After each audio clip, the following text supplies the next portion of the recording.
哇！哇！哇！哇！哇！哇！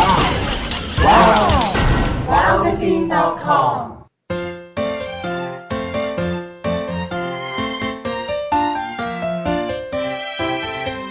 龍年攻略之一二，我係節目主持嚴顯元。今日咧，我哋請到阿咪咧上嚟做嘉賓，不如你介紹一下你自己先啦。Hello， 大家好，咁我叫阿咪，咁我係一個開廣告策劃公司，亦都係一個屬兔嘅靚女嚟嘅。冇錯冇錯，確實係一個靚女老闆啊。多謝多謝。咁其實你有冇咩特別嘅想問先呢？其實我都好奇想問下，12生肖同埋五行係咪有關係㗎？其實係㗎，其實每一個生肖咧本身都有佢自己配合嘅五行㗎喎。嗱，咁我哋最主要咧就有分開天干同地支，咁而家只係講地支嗰部分啫。好。咁屬兔同埋屬虎嘅咧，基本上咧就係屬木嘅。咁屬蛇同埋屬馬嘅咧就係屬火嘅喎。屬猴同埋屬雞嘅咧就係屬金嘅。咁屬豬同埋屬鼠嘅咧就係屬水嘅。咁剩翻落嚟牛羊同埋龍狗呢4個生肖咧就係屬土嘅喎。哦，咁即係我係屬木嘅。係啦。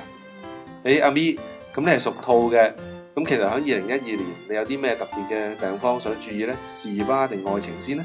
咁我係一個生意人，梗係想聽事業先啦。咁其實咧今年咧屬兔嘅朋友咧就同太歲咧有一個叫傷害嘅情況喎。咁呢個咧其實都係一種犯太歲嘅情況嚟㗎。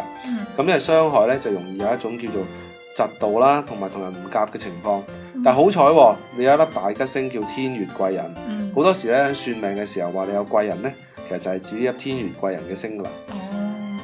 咁所以咧今年如果你問事業方面咧，其實基本上咧就上司對你嚟講或者係你嘅客人啦，因為你做生意啊嘛。咁其實咧都會對你好嘅。咁如果其他聽眾係打工嘅，咁就當然所指嘅就係上司啦。咁但係另外一方面，上司對你好，甚至乎可能會同你有升職嘅情況添。但你咁做法咧，又會容易引起其他同事嘅不滿喎。因為今年咧有2粒叫六害同埋蜜月嘅凶星，呢2粒凶星咧都會容易產生一啲妒忌嘅情況。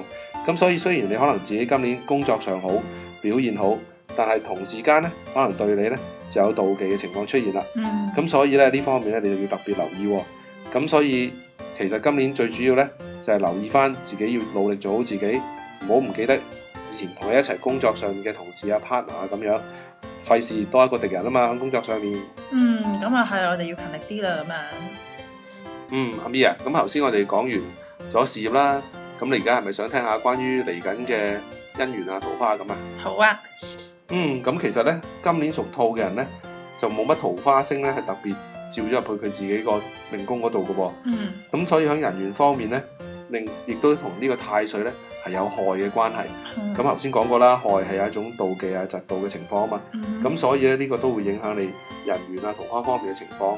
雖然比起屬龍、屬狗呢2個生肖嚟講咧就係好啲，但係咧始終咧同其他再有啲生肖比咧就會係差啲嘅咯喎。咁嗰粒天月貴人嗰個貴人啦，咁會唔會幫助到我嗰個桃花運㗎？其實咧天月貴人呢粒星咧，主要咧係幫助你事業啊、工作啊上面嘅一啲機遇嚟嘅。咁即係話可能你今年嘅工作會好啲啦。譬如你做生意嘅，咁可能你個客人會多啲啦。咁但係咧對你嘅桃花嚟講咧就冇乜大嘅幫助嘅喎。不過唔緊要，因為屬兔嘅朋友咧本身桃花咧就係比較好啲嘅，所以就算未有伴侶嘅朋友咧，今年咧都會係容易有桃花出現㗎。咁大家可以留意翻，就係響農曆嘅6月同埋農曆嘅9月呢2個月份嘅。咁都好啲，都話我哋呢班兔仔可愛又得人中意嘅咧。咁今集嘅時間咧又差唔多咯喎，咁或者我哋留翻其他關於兔年嘅健康同財運，喺下一集我哋再講啊。好啊。wowmachine.com